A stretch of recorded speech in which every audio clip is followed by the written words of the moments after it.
And also ఇప్పుడు మన both Telugu స్టేట్స్లో కరెంట్ పొలిటికల్ సినారియో చూస్తే అంటే మీ అనాలిసిస్ ఏంటి సార్? ఫస్ట్ దేని గురించి, ఏపీ గురించి మాట్లాడినప్పుడు మన చంద్రబాబు నాయుడు గారు అమరావతిని పునః ప్రారంభించారు, సో దాని గురించి. అండ్ మోదీ గారు కూడా మళ్ళీ వచ్చారు, సో ఫస్ట్ టైం అది అంటే అప్పుడే అయిపోతుందేమో అన్నట్టుగా అనిపించింది. బట్ మళ్ళీ 3 క్యాపిటల్ థియరీ అన్నారు, మళ్ళీ వచ్చింది, ఇప్పుడు రివోక్ అయింది. మళ్ళీ వచ్చారు, మళ్ళీ చేశారు. అప్పుడు లడ్డూలు ఇచ్చారు, ఇప్పుడు చాక్లెట్ ఇచ్చారు. సో మళ్ళీ చాక్లెట్ ఇచ్చాడు, చాక్లెట్ ఎందుకు అనే మాట రాకుండా ఇప్పుడు కానీ కంప్లీట్ చేస్తే బాగుంటుంది. పునఃప్రారంభించడం అనేది నా లెక్కలో హాస్యాస్పదం. ఎందుకంటే ఒకసారి స్టార్ట్ చేసిన అదే మోడీ, అదే చంద్రబాబు నాయుడు గారు, మారలా, పార్టీలు మారలా, మనుషులు మారలా, అదే గవర్నమెంట్లో ఉన్నాయి, అదే కోalition అప్పుడు ఇప్పుడు కూడా. అప్పుడు జనసేన బయట ఉండి చేసేది, ఇప్పుడు జనసేన గవర్నమెంట్లో ఉంది. సో అదే పద్ధతిలో జరగల లాస్ట్ 5 yearsలో. అట్లీస్ట్ ఈ 5 years అన్నా జరగాలి. ఇప్పుడు మళ్ళీ సరిగ్గా 1 year అయినాకే మొదలెట్టారు ఇది. అంటే మళ్ళీ 4 years ఉంటుంది. 4 years తర్వాత వీళ్ళు వస్తారా రారా అనేది మనకు తెలియదు. 100% రావాలనే కోరుకుంటాం. బట్ రాకపోతే మళ్ళీ ఇట్లాగే ఉంటుందా, ఈ 4 yearsలో ఫినిష్ చేస్తారా, వీళ్ళంతా సరిగ్గా ఉంటారా, ఇవన్నీ ఉండాలి క్వశ్చన్ మార్క్స్. ప్లస్ చేసేయాలి 100%. ఆ రాజధాని అనేది మనకు కావాలి.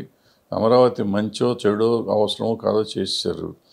చేసినాక నాకు అర్థం కాదు ఏంటంటే, నేను ఇవాళ పేపర్లో ఏదో చూస్తున్నాను, మళ్ళీ కోర్టు కడతాం, మళ్ళీ చేస్తాం అని. టెంపరీ కాదు అన్నారు, అప్పుడు పర్మనెంట్ కట్టామన్నారు, మళ్ళీ టెంపరీ మళ్ళీ కడతాం అంటున్నారు. అసెంబ్లీ మళ్ళీ కడతాం అంటున్నారు.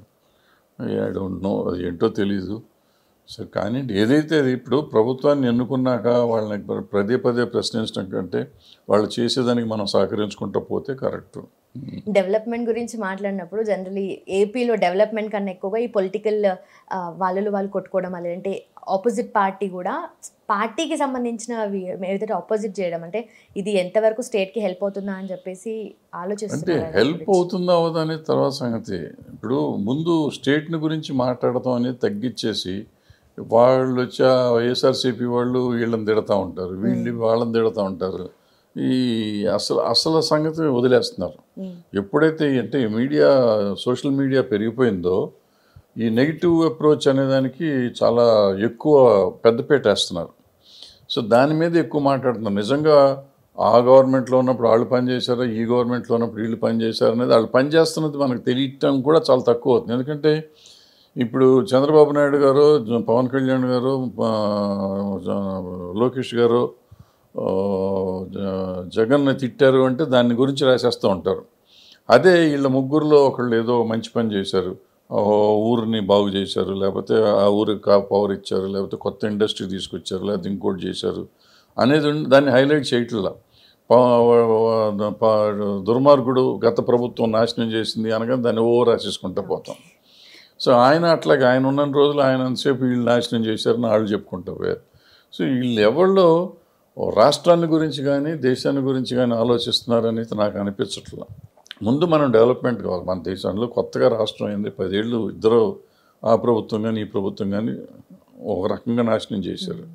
ఇప్పటికైనా కళ్ళు తెరిచి ఇద్దరు కలిసి, నా ఉద్దేశంలో వైఎస్ఆర్సీపీ వాళ్ళు ఓడిపోయినా కానీ వాళ్ళు కూడా సపోర్ట్ చేసుకుని అందరూ కలిసి రాష్ట్రాన్ని బాగు చేస్తే బాగుంటుంది. మీరు రీసెంట్గా ఒక వీడియోలో మాట్లాడారు, ఒక రకంగా పవన్ కళ్యాణ్ గారు at the same time Lokesh గారు వెనక ఉండి వీళ్ళు డెవలప్మెంట్ చేస్తున్నారు, వీళ్ళు రాష్ట్రాన్ని నడిపిస్తున్నారని చెప్పి. ఒక రకంగా వాళ్ళే నడిపిస్తున్నారు, పబ్లిక్గా నడిపిస్తున్నారు. వెనక ఉండే ఆయన డిప్యూటీ చీఫ్ మినిస్టర్, ఈయన minister, automatic Chandrababu chief minister గారు అబ్బాయి కూడా ముందే నడిపిస్తున్నారు. 100% వాళ్ళే నడిపిస్తున్నారు. సో ఎలాంటి చేంజెస్ మనం ఇంకా ఎక్స్పెక్ట్ చేయొచ్చు సార్ కమింగ్ డేస్? ఏం వాళ్ళకి ఆలోచనలు, కుర్రాళ్ళు కదా, ఏం ఆలోచనలు వస్తాయో ఏం చేస్తారో చేస్తున్నాం, నాకు తెలియదు. ఓకే, అదే నేను అక్కడ ఉండను కదమ్మా, మనకి పెద్దగా వాళ్ళని గురించి కామెంట్ చేసి అంత ఇంట్రెస్ట్ లేదు, అవసరం లేదు. మనం ఉండేది తెలంగాణలో, మనకి అక్కడ ఏ రకమైన ఇంట్రెస్ట్ లేదు. కేవలం మన తెలుగు వాళ్ళు అక్కడ ఉన్నారు కాబట్టి వాళ్ళు బాగుండాలని కోరుకోవటం తప్పిస్తే అదర్వైజ్ మనకు ఆ స్టేట్ మీద ఇంట్రెస్ట్ ఏంటి లేదేం లేదు. హిట్ టీవీ యాప్, ఇందులో short news, live news, entertainment shows, movies, digital magazines తో పాటు మీ జిల్లా వార్తలను కూడా ఫ్రీగా చూడొచ్చు. ఇంకెందుకు ఆలస్యం, వెంటనే హిట్ టీవీ యాప్ ని డౌన్లోడ్ చేసుకుని ఫ్రీగా ఎంటర్టైన్మెంట్ పొందండి. Hit TV app, hit TV app, please download hit TV app. Hit TV app ని ఫ్రీగా డౌన్లోడ్ చేసుకుని ఎంజాయ్ చేయండి. మీకు నచ్చిన ఎంటర్టైన్మెంట్ కోసం హిట్ టీవీ యాప్ ని ఫ్రీగా డౌన్లోడ్ చేసుకుని ఎంజాయ్ చేయండి. హిట్ టీవీ యాప్ ని డౌన్లోడ్ చేసుకుని ఆస్వాదించండి, ఆశీర్వదించండి. ఇంతమంది సెలబ్రిటీలు హిట్ టీవీ యాప్ ని డౌన్లోడ్ చేసుకోండి అని చెప్తున్నారంటే ఎంత మంచి యాప్ ఆలోచించండి. అమెరికా అమెరికా అమెరికా అమెరికాలో చదవాలనుకునే వాళ్ళకి విశ్వసనీయమైన పేరు మన శౌర్య కన్సల్టెన్సీ. UK లో 1 year masters, UK లో 1 year masters, 2 years work permit up to 5 years visa. Contact Saurya Consultancy. Contact 89851 89851.